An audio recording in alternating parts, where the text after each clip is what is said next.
எல்லாவற்றுக்கும் மேலாக ஒருவரில் ஒருவர் ஊக்கமான அன்புள்ளவர்களாக இருங்கள்.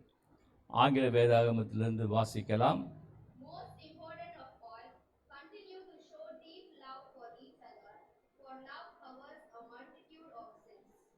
Continue to show deep love for others. Hallelujah. இன்றைக்கு திருவிருந்து ஆராதனை நம்முடைய சபையிலே ஒழுங்கு செய்யப்பட்டிருக்கிறது. திருவிருந்து ஆராதனை தேவனுடைய சிலுவையின் அன்பை வெளிப்படுத்துகிறதாக இருக்கிறது. நான் மீண்டுமாய் வரும் மட்டும் என்னை நினைவு கூறும்படியாக இதை செய்யுங்கள். அல்லேலூயா. நான் மீண்டுமாய் வரும் மட்டும் என்னை நினைவு கூறும்படியாக இதை நீங்கள் செய்யுங்கள் என்று சொல்லி ஆண்டவராகிய இயேசு கிறிஸ்து நமக்கு கட்டளையாக அவர் கொடுத்துவிட்டு ஆண்டவர் பரலோக ராஜ்யத்திற்கு கடந்து போயிருக்கிறார். இப்போ இந்த நாளிலே அவரை நினைவு கூறுதல், இயேசு கிறிஸ்துவை நினைவு கூறுகிறோம் என்று சொல்வோமானால் அவருடைய சிலுவையின் அன்பை ருசி பார்த்தவர்கள் தான் அவரை நினைவு கூற முடியும். அல்லேலூயா. நிறைய பேர்கிட்ட கேட்டோம்னா எங்களுக்கு இயேசு கிறிஸ்துவை தெரியுமே, அவரை பற்றி நாங்கள் கேள்விப்பட்டிருக்கோமே. சில பேர்கிட்ட கேட்டிங்கன்னா அவர் ஃபோட்டோ நாங்கள் பார்த்துருக்கோமே, அங்கே வச்சுருக்காங்களே, அந்த கடையில் வச்சுருக்காங்க, அந்த வீட்டில் வச்சுருக்காங்க, எல்லாம் சொல்லுவாங்க. ஃபோட்டோ தான் பார்த்துருக்காங்களாம்.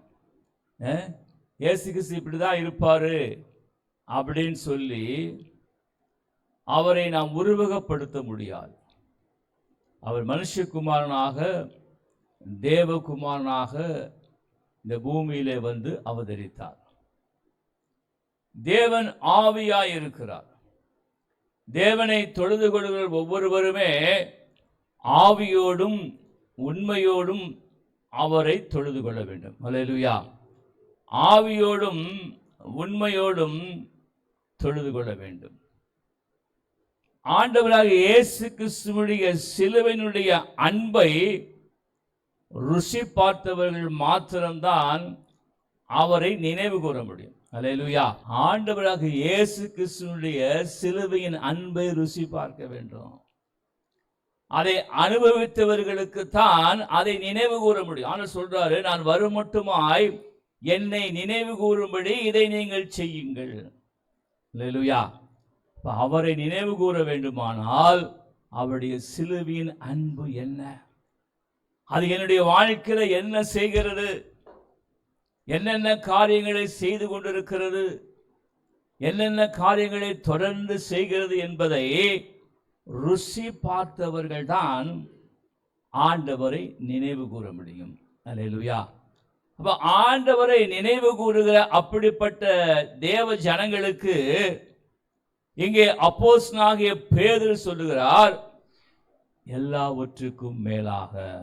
அல்லேலூயா. எல்லாவற்றுக்கும் மேலாக, above all the things or above everything, எல்லாவற்றுக்கும் மேலாக ஒருவரில் ஒருவர் ஊக்கமான அன்புள்ளவர்களாக இருங்க. அல்லேலூயா. அன்பு ஏதாவது கடையில் விற்கிறாங்களா? விற்கல. அல்லேலூயா. அன்பு ஏதாவது கடையில் விற்கிறாங்களா? விற்கல. அப்போ அன்பு கூறுங்கள், அன்புள்ளவராக இருங்கள். அப்போ அந்த அன்பு சிலுவையில் ஆண்டவராக இயேசு கிறிஸ்து வெளிப்படுத்தி காண்பித்தார். எப்படி வெளிப்படுத்தி காண்பித்தார்? நாம் பாவிகளாய் இருக்கையிலே நமக்காக மரித்ததின் மூலம் அவர் தம்முடைய அன்பை சிலுவையிலே விளங்கும்படியாய் செய்தார். அல்லேலூயா. அந்த அன்பை நாம் சரியாக புரிந்து கொள்ள வேண்டுமானால் நாம் பாவிகளாய் இருக்கையிலே நம்முடைய வாழ்க்கையில எந்த நன்மையான காரியம் கிடையாது. நம்முடைய வாழ்க்கையிலே ஆண்டவருக்கு பிரியமான காரியம் கிடையாது.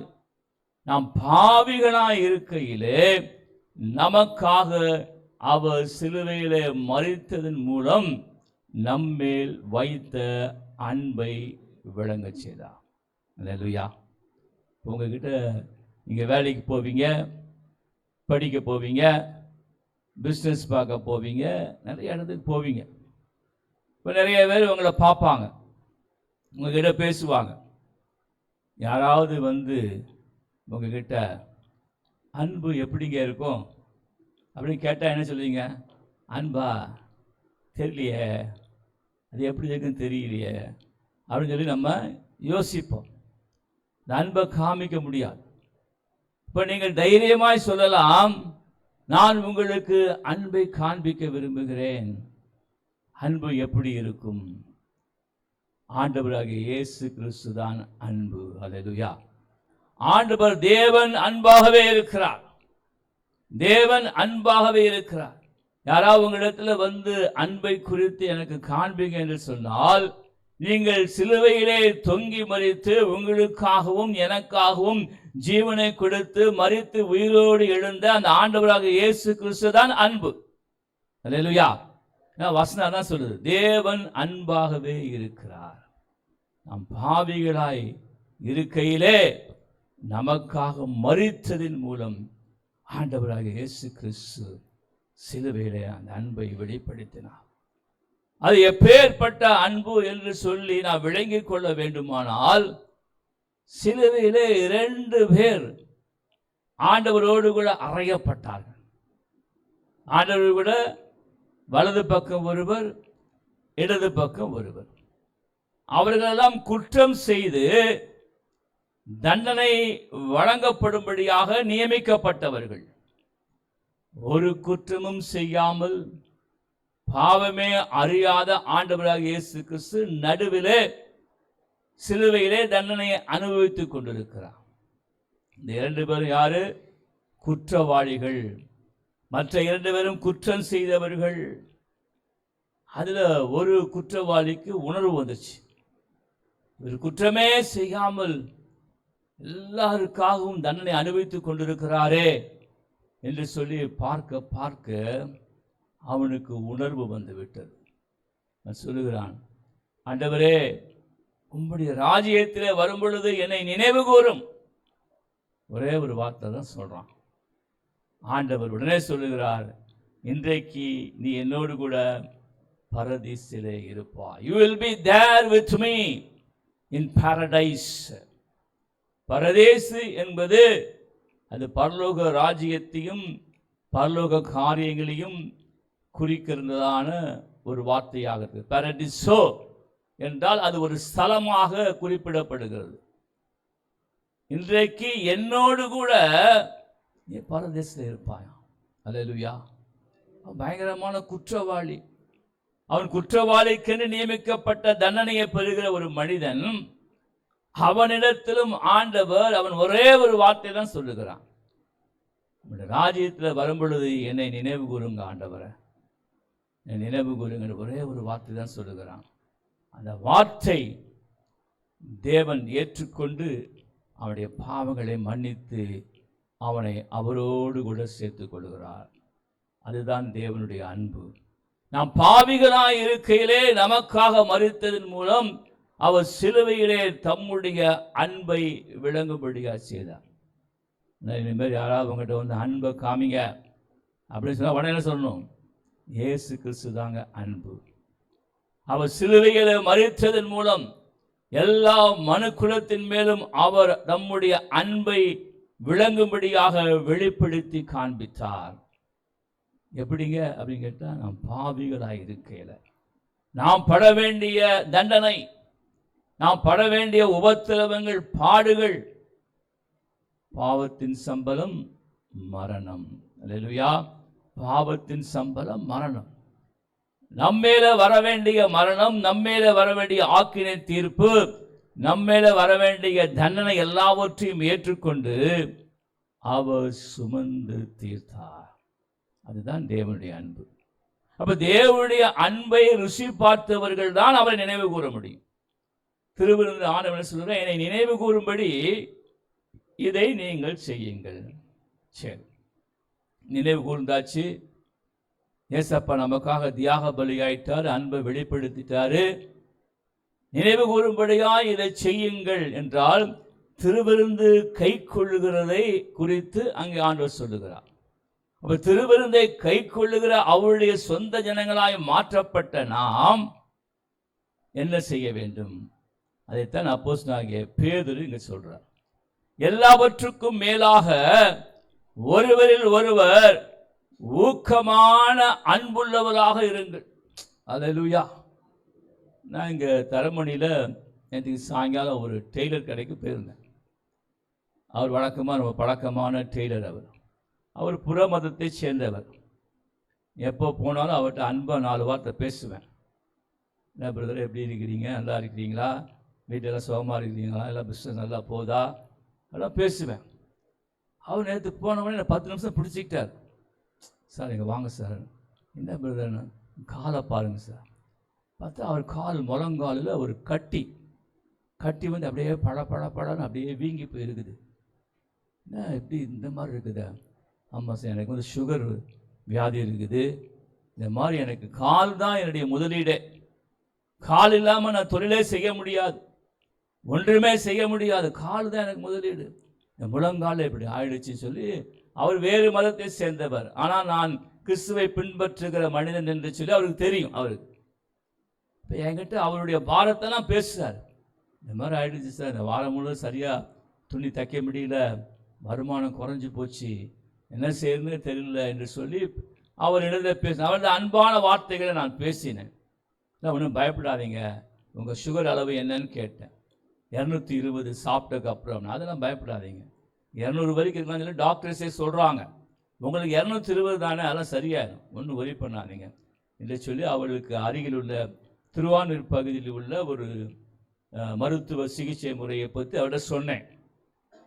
அதை போய் பாருங்கள், நானும் உங்களுக்காக வேண்டுதல் செய்கிறேன், பயப்படாதீங்க, இதெல்லாம் சரியாயிரும் என்று சொல்லி அவரிடத்துல அன்பான வார்த்தைகளை பேசிவிட்டு வந்தேன். அப்படியே அவர் கண்ணெல்லாம் கலங்கிருச்சார்.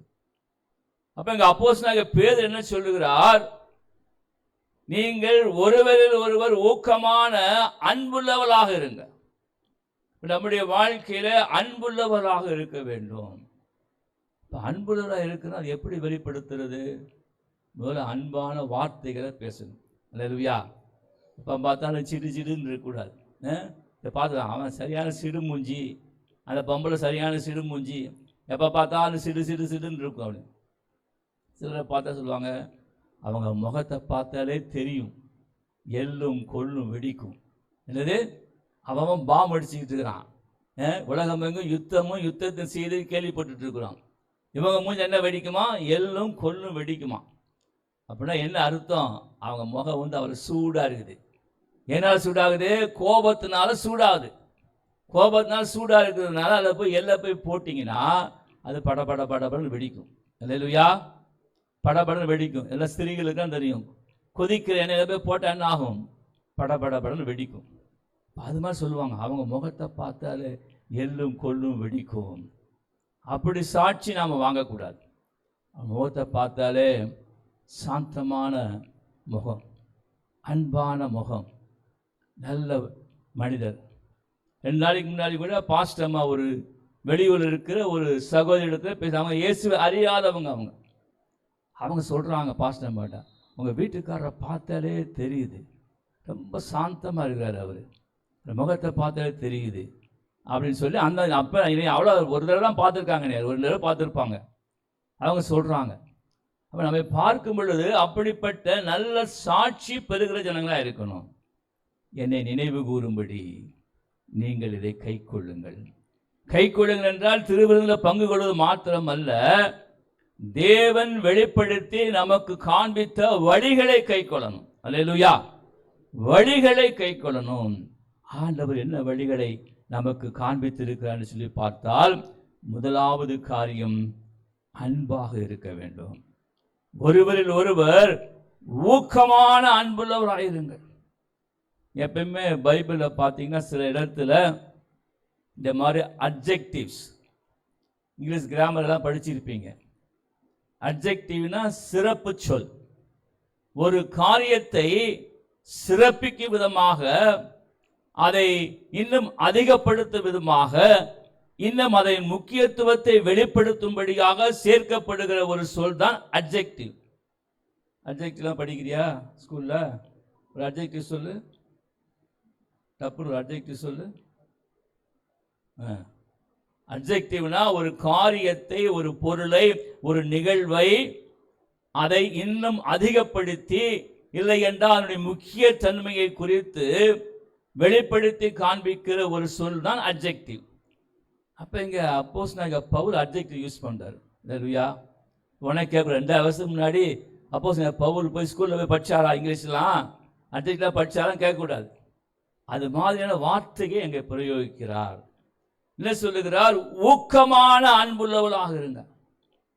அப்போ அந்த ஊக்கமான அப்படிங்கிறது அந்த அன்பை இன்னும் மிகைப்படுத்தி, அந்த அன்பை முக்கியத்துவப்படுத்தி அதை செய்யுங்கள் என்று சொல்லுகிறார். அல்லேலூயா. யாராவது ஸ்போர்ட்ஸ்மேன் இருக்கீங்களா? இங்க ஸ்போர்ட்ஸ்மேன் அப்பப்போ அந்த ஒலிம்பிக்ஸ் நடக்கும்போது, ஃபுட்பால் நடக்கும்பொழுது, கேம் நடக்கும்போது திடீர்னு நியூஸில் காப்பான். அந்த நாட்டை சேர்ந்த இந்த வீரர் ஊக்க மருந்து பயன்படுத்திட்டாரு. என்னது? ஊக்க மருந்து பயன்படுத்திட்டாராம். அந்த ஊக்க மருந்து என்ன செய்யும்? அவன் உடம்புக்குள்ள போய் அவனுடைய ஆர்கன்ஸ், அவனுடைய சுரப்பிகள்லாம் தூண்டி விட்டு இன்னும் அதிக வேகமாக செயல்பட வைக்கும். அல்லேலூயா. அதை இங்கிலீஷில் ஸ்டெராய்ட்ஸ் என்ன சொல்கிறாங்க? ஸ்டெராய்ட்ஸ்ன்னு சொல்கிறாங்க. அதை மருத்துவத்திற்கும் அதை பயன்படுத்துகிறார்கள். சிலருக்கு வியாதியை சரியாக கேட்கல, சரியாகவே மருந்து வேலை செய்யலை அப்படின்னா டாக்டர்ஸ் யோசித்து, சரி இவருக்கு ஒரு சின்ன அளவில் கொஞ்சம் ஸ்டெராய்டு கொடுப்போம், நல்லா வேலை செய்யும் அப்படின்னு சொல்லி கொடுப்பாங்க. நம்முடைய கோவிட்-19 நாட்களிலே, இந்த கொரோனா வியாதியினுடைய அந்த சிகிச்சை முறையிலே போக போக அவ்வப்பொழுது அரசு இந்த மருத்துவ சிகிச்சை முறைகளை மருத்துவர்களுக்கு சொல்லிக்கொண்டே இருந்தது. இப்படி செய்யுங்க, இந்த மருந்து கொடுங்க, அந்த மருந்து கொடுங்க. ஏன்னா அது உலகத்துக்கே புதிதான ஒரு வியாதி. அப்படி இருக்கிற நாட்களில் தான் கொஞ்சம் கொஞ்சமாக இப்போ நாளாக டாக்டர்ஸ்க்கு அந்த அட்வைஸ் கொடுத்தாங்க. சரியாக சப்போஸ் வேலை செய்யலை, அந்த பேஷண்ட் ரொம்ப மோசமாக இருக்கிறாருன்னா அவருக்கு கொஞ்சம் ஸ்டெராய்ட்ஸ் கொடுத்து எப்படியாவது காப்பாற்றுங்க அப்படின்னு சொல்லி அரசு அப்படிப்பட்ட நல்ல ஆலோசனைகளை கொடுத்தார்கள். நிறைய பேருக்கு அதெல்லாம் கொடுத்துருப்பாங்க. நிறைய பேர் தெரியாது, இது இந்த மருந்து இதுக்கு தான் வேலை செய்யணும் தெரியாது. அது அறியாமலே வாங்கி சாப்பிட்டுருப்பாங்க. அது என்ன செய்யும்? ஊக்கப்படுத்தும், தீவிரப்படுத்தும். அந்த மருந்து நல்ல வேலை செய்யும்படியாக அது உதவி செய்யும். எங்கே அப்போஸ்தலனாகிய பவுல் என்ன சொல்லுகிறார்? ஊக்கமான அன்புள்ளவராக இருங்க. என்ன அர்த்தம்? தீவிரமான அன்பு. அல்லேலூயா. தீவிரமான அன்பு செலுத்துகிறவர்களாக, காண்பிக்கிறவர்களாக, வெளிப்படுத்துகிறவர்களாக நம்முடைய வாழ்க்கையில காணப்பட வேண்டும். ஊக்கமான அன்புள்ளவர்களாக இருங்கள். யாரிடத்துல? ஒருவரில் ஒருவர். நாம் காண்கிற மனிதர்களாக இருக்கலாம், நம்முடைய வீட்டிலே உள்ளவர்களாக இருக்கலாம், நாம் பழகுகிற இடத்திலே உள்ளவர்களாக இருக்கலாம், சபையிலே இருக்கக்கூடிய ஜனங்களாக இருக்கலாம். யாராக இருந்தாலும் எல்லா மனிதரிடத்திலும் நாம் தேவன் கை கொண்டதை நாமும் கை கொள்ள வேண்டும். என்னை நினைவு கூறும்படியாக இதை கை கொள்ளுங்கள். இதை திருவிருந்தில் அப்பமும் திராட்சை ரசமும் நாம் நம்முடைய வாழ்க்கையிலே பெற்றுக்கொள்வது மாத்திரமல்ல, தேவன் காண்பித்த வழிகளை நம்முடைய வாழ்க்கையிலே கை கொள்ள வேண்டும். அதற்கு பின்பாக அப்போஸ்தலனாகிய பேதுரு என்ன சொல்லுகிறார்? அன்பு திரளான பாவங்களை மூடும். அல்லேலூயா. அன்பு திரளான பாவங்களை மூடும். Love covers multitude of sins. திரளான பாவங்களை மூடுமா. நம்முடைய வாழ்க்கையில நமக்கு விரோதமாக நிறையவே செயல்பட்டிருக்கலாம், நம்மை குறித்து பேசி இருக்கலாம், நம்முடைய வாழ்க்கையிலே தீமையான காரியங்களை கூட செய்திருக்கலாம். அவர்களெல்லாம் நாம் மன்னிப்பதற்கு பழகிக்கொள்ள வேண்டும். அல்லேலூயா, அல்லேலூயா. மன்னிப்பதற்கு பழகிக்கொள்ள வேண்டும். ஒருமுறை நாம் ஊழியம் செய்கிற அந்த கிராம பகுதியில் போய் ஒரு குடும்பத்தில் பேசிக்கொண்டிருந்தேன். அப்போ அந்த சகோதரி அவர்கள் கிறிஸ்துவை ஏற்றுக்கொண்ட ஒரு சகோதரி தான், கிறிஸ்துவை பின்பற்றுகிற ஒரு சகோதரி தான். அவங்க கேட்டுட்டு இருந்தேன், நீங்கள் அப்படிலாம் இதெல்லாம் செய்வீங்களா, இல்லை அவங்கள்ட்ட பழகுறீங்களா, அவங்கள்ட்ட பேசுவீங்களா அப்படின்னு கேட்டுட்டு இருந்தேன். அப்போ அந்த சகோதரி சொன்னாங்க, அதெல்லாம் ஒன்றும் இல்லைண்ணே, நான் அவங்கக்கிட்ட 10 வருஷமாக பேச மாட்டேன்ல. என்னது 10 வருஷமாக பேச மாட்டாங்களாம். அது ரொம்ப பெருமையாக சொல்கிறாங்க. நான் அதெல்லாம் அவங்களாம் வேற, நான் அவங்ககிட்ட 10 வருஷமாக பேச மாட்டேனே அப்படின்ட்டாங்க. எனக்கு தூக்கி வாரி போட்டுச்சு. என்னடா இது, இவங்க சபைக்கு போகிறேன்னு சொல்கிறாங்க, கிறிஸ்துவை பின்பற்றுன்னு சொல்கிறாங்க, நல்ல சகோதரி காண்கின்ற சகோதரிகள் தான் 10 வருஷம் பேச மாட்டாங்களாம். அப்போ ஆண்டவர் சொல்கிறாரு, கை கொள்ளுங்கள், என்னை நினைவு கூறும்படியாய் கை கொள்ளுங்கள். முதலாவது அன்பை கை கொள்ள வேண்டும், இரண்டாவது மன்னிக்கிற சுபாவம் உடையவளாக இருக்கணும். இந்த சகோதரத்தை கேட்டேன், ஏன் அதெல்லாம் சொத்து பிரச்சனைண்ணே. சொத்து பிரச்சனையா? ஆமாம், எனக்கு கொடுக்க வேண்டிய பங்கெல்லாம் அவங்க கொடுக்கல, இன்னும் வச்சுக்கிட்டு தான் இருக்கிறாங்க. எங்கள் அம்மா நகையெல்லாம் கூட எடுத்துக்கிட்டாங்க, அப்படி என்னென்னமோ சொல்கிறாங்க, கதைகள், நிறைய காரியங்கள்லாம். அப்போது நம்முடைய வாழ்க்கையில் மன்னிக்கிற பழக்கத்தை நாம் கை கொள்ள வேண்டும். அல்லேலூயா. யாராக இருந்தாலும் சரி, நம்முடைய எதிரியாக இருந்தாலும் சரி, நமக்கு ஒருவேளை பிடிக்காத நபர்களாக கூட இருக்கலாம், அவர்களையும் மன்னிக்க நாம் பழகி கொள்ள வேண்டும். ஆண்டவர் நம்முடைய வாழ்க்கையில் அதைத்தான் எதிர்பார்க்கிறார். என்னை நினைவு கூறும்படியாக இதை கை கொள்ளுங்கள். முதலாவது அன்பை கை கொள்ள வேண்டும், இரண்டாவது மன்னிக்கிற சுபாவத்தை நம்முடைய வாழ்க்கையிலே நாம் கை கொள்ள வேண்டும். அல்லேலூயா. நிறைய உபதேசங்கள் இருக்கிறது, நிறைய தேவன் காண்பித்த வழிகள் இருக்கிறது. மூன்றாவது மிக முக்கியமான காரியம், ஆண்டவருடைய சிலுவையினுடைய அடையாளமே. நான் கடந்த நாட்களிலே இங்கே ஒரு ஃப்ளெக்ஸ் பேனர் அடிக்கிற கடைக்கு போயிருந்தேன், நம்ம கிராம ஊழியத்துக்காக ஒரு ஃப்ளெக்ஸ் பேனர் போடுறதுக்காக. வசனம்லாம் சொன்னேன், வசனம்லாம் போட்டார், எல்லாம் போட்டுட்டு அவரே கேட்குறார், சார் கிறிஸ்டின்னா சிலுவை போடணும்ல சார், 4 பக்கம் 4 சிலுவை போட்டுறேன் அப்படின்னாரு. அவருக்கு தெரியுது, அவர் புறமதத்தை சேர்ந்தவர் தான், ஆனால் கிறிஸ்டியன்னா சிலுவை. இப்போ சிலுவை எதை வெளிப்படுத்தி காண்பிக்கிறது? தியாகத்தை வெளிப்படுத்தி காண்பிக்கிறது. The sacrifice of our heavenly Father, the sacrifice of Lord Jesus Christ. இயேசு கிறிஸ்துவினுடைய தியாகத்தை வெளிப்படுத்தி காண்பிக்கிறது. சிலுவை என்பது ஏதோ ஒரு சாதாரணமான அடையாளம் அல்ல, சிலுவை என்பது இயேசு கிறிஸ்துவினுடைய தியாகத்தை வெளிப்படுத்தி காண்பிக்கிறது. நம்முடைய வாழ்க்கையில இயேசு கிறிஸ்துவை நினைவு கூறும்படியாக கை கொள்ளுங்கள். எதை கை கொள்ள வேண்டும்? நம்முடைய வாழ்க்கையிலே தியாக மனப்பான்மை. We have to have the mindset of sacrifice. Mindset of sacrifice. அடுத்தவர்களுக்காக, சக மனிதர்களுக்காக, காண்கின்ற மனிதர்களுக்காக, நம்முடைய உறவினர்களுக்காக, குடும்பத்தில் உள்ளவர்களுக்காக, நம்முடைய அண்டை வீட்டாருக்காக, நாம் பார்க்கிற யாராக வேணாலும் இருக்கலாம். தியாக மனப்பான்மை. இந்த வாழ்க்கையில் என்ன தியாகம் பண்ண தயாராக இருக்கிறோம்? அல்லேலூயா. என்ன தியாகம் பண்ண தயாராக இருக்கிறோம்? ஒன்றுமே இல்லை. அல்லேலூயா. கடந்த நாட்களிலே நான் சில ஆர்டிகிள்ஸ் பார்த்து கொண்டு இருந்தேன். அந்த காசா பகுதியில் இருக்கிற ஒரு பையனை ஃபோட்டோ எடுத்து போட்டிருந்தாங்க. உங்களுக்கு தெரியும், இஸ்ரேல் பக்கத்தில் இருக்கிற அந்த காசா பகுதி அப்படியே எலும்புன்னு தோலுமா இருக்கிறான். அப்படியே இந்த சதையெல்லாம் வத்தி போச்சு, அப்படியே இந்த ரிப்ஸ் எல்லாம் தெரியுது, அப்படியே தலை மட்டும் பஸ்ஸாக இருக்குது. என்னன்னு பார்த்தா சாப்பாடு இல்லை.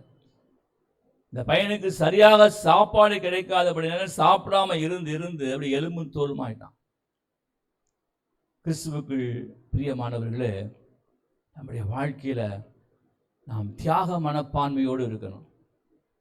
ஆண்டவருக்காக மாத்திரமல்ல, தேவனுடைய ராஜ்யத்திற்காக மாத்திரமல்ல, நாம் காண்கிற மனிதர்கள் மத்தியிலும் நாம் தியாகமாக காரியங்களை செய்ய வேண்டும். தியாகமாக நம்முடைய அன்பை வெளிப்படுத்த வேண்டும். தியாகம் செய்வதற்கு நாம் தயாரா இருக்கணும். அல்லேலூயா. தியாகம் செய்வதற்கு தயாராக இருக்கணும். அதான் லூக்கா எழுதின சுவிசேஷத்தில் அருமையாக அங்கே நாம் பார்க்கிறோம். லூக்கா எழுதின சுவிசேஷத்தில் எப்படியெல்லாம் நம்ம தியாகமாக இருக்கலாம், என்னவெல்லாம் செய்யலாம் என்று சொல்லி அங்கே நாம் பார்க்க முடியும். அந்த இடத்திலே நாம் பார்க்கும் பொழுது லூக்கா எழுதின சுவிசேஷத்திலே அங்கே நாம் பார்க்கும் பொழுது 6ஆம் அதிகாரம், லூக்கான சுவிசேஷம் 6ஆம் அதிகாரம், அங்கே நாம் பார்க்கும் பொழுது 30வது வசனம். 6ஆம் அதிகாரம் 30வது வசனம்.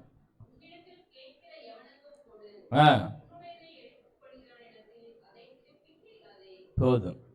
அல்லேலூயா. இதுதான் அந்த தியாகத்தினுடைய வெளிப்பாடினுடைய ஒரு அடையாளம். என்ன இங்க சொல்லுகிறார் ஆண்டவர்? உன்னிடத்திலே கேட்கிற எவனுக்கும் கொடு. அல்லேலூயா. இதுதான் ரொம்ப கஷ்டமான விஷயம். உன்னிடத்திலே கேட்கிற எவனுக்கும் நீ கொடு என்று சொல்லுகிறார். ஆமென். அல்லேலூயா. ரொம்ப கஷ்டமான விஷயம். அந்த கிராமத்தில் இந்த நாட்களிலே நாம் பணியாற்றி கொண்டிருக்கிற இடத்திலே ஒரு வயதான முதியவர் நமக்காக வந்து வேலை செய்கிறார். நல்ல கடினமான உழைப்பாளி. நல்லா காலையில் 7 மணிக்கெல்லாம் வேலைக்கு வந்துடுவார். நல்ல வெயில் காலமாக நல்லா கடினமாக உழைப்பார். அவருக்கு போகும் பொழுது நான் சாப்பிடுவதற்கு தனியாக அவர்கிட்ட ஒரு ரூபா கொடுப்பேன். சின்ன வண்டி ஒன்று வச்சுருக்காரு, ஒரு 50 ரூபாய்க்கு பெட்ரோல் போட்டுக்கோங்கன்னு சொல்லி கொடுப்பேன். சந்தோஷமாக வாங்கிட்டு போவார். அதை கூட பார்த்தீங்கன்னா அந்த கிராமத்தில் உள்ள மக்களை எப்படியோ கண்டுபிடிச்சி, நீங்கள் இந்த மாதிரி கொடுத்து மக்களை பழக்காதீங்க, கொடுத்து மக்களை பழகி ஆட்களை கெடுத்துறாதீங்க. எங்ககிட்டையும் வந்து அப்படி தான் அவங்க கேட்பாங்க ரூபா. எப்படி இவங்ககிட்டையும் வந்து கேட்பாங்க, அதுக்காக நான் கொடுக்கக்கூடாதான். இப்படி சில பேர் நம்மளை சுற்றி இருப்பாங்க, 10 பேர். ஏன்னா செய்தவனும் செய்ய விட மாட்டாங்க. அல்லேலூயா. இந்த வசனம் என்ன சொல்லுது? உன்னிடத்திலே கேட்கிற எவனுக்கும் கொடு, உன்னுடைய எடுத்துக் கொள்ளுகிறவனிடத்திலே அதை திரும்ப கேளாதே. அல்லேலூயா. இது ரொம்ப கஷ்டமான விஷயம் இல்லை? நம்ம இருக்கிற எவனா ஒரு எடுத்துட்டா கேட்காதுன்றார் ஆண்டவர். எவனா பர்ஸை தூக்கிட்டானா என்ன பண்ணுறது? பாக்கிற பர்ஸ் எடுத்தா கேட்காம இருக்க முடியுமா? அப்படின்னு யோசனை வரும். ஆண்டவர்லாம் சொல்கிறாரு, வேத வசனத்திலே சொல்லப்பட்டிருக்கிற காரியங்களை நம்முடைய வாழ்க்கையிலே கடைப்பிடிப்பதற்கு தியாக மனப்பான்மை வேண்டும். அல்லேலூயா. சிலுவை என்றால் தியாகம். ஆண்டவர் சொல்லுகிறார், என்னை நினைவு கூறும்படி இதை கை கொள்ளுங்கள். இதை கை கொள்ளணும், அன்பை கை கொள்ள வேண்டும். 2வது மன்னிக்கிற சுபாவத்தை கை கொள்ள வேண்டும். 3வது தியாக மனப்பான்மையை கை கொள்ள வேண்டும். அல்லேலூயா. ஆண்டவர் இந்த நாளிலே திருவிருந்து ஆராதனையிலே பங்கு கொள்ள போகிற நம்மோடு கூட இதைத்தான் பேசுகிறார். அவரை நினைவு கூறும்படியாக நாம் இதை கை கொள்ளுவராக இருக்கிறோமா? ஜனங்களிடத்தில் ஊக்கமான அன்பு கூறுகிறோமா? நமக்கு தீமை செய்தவர்களுக்கும் நன்மை செய்கிறோமா? அவருடைய குற்றங்களெல்லாம் மன்னிக்கிறோமா? தியாகமாக எதையாகலும் செய்வதற்கு நம்முடைய வாழ்க்கையில ஒப்பு கொடுத்த அந்த ஜீவியம் உடையவளாக இருக்கிறோமா என்று சொல்லி நம்மை ஆராய்ந்து பார்ப்போம்.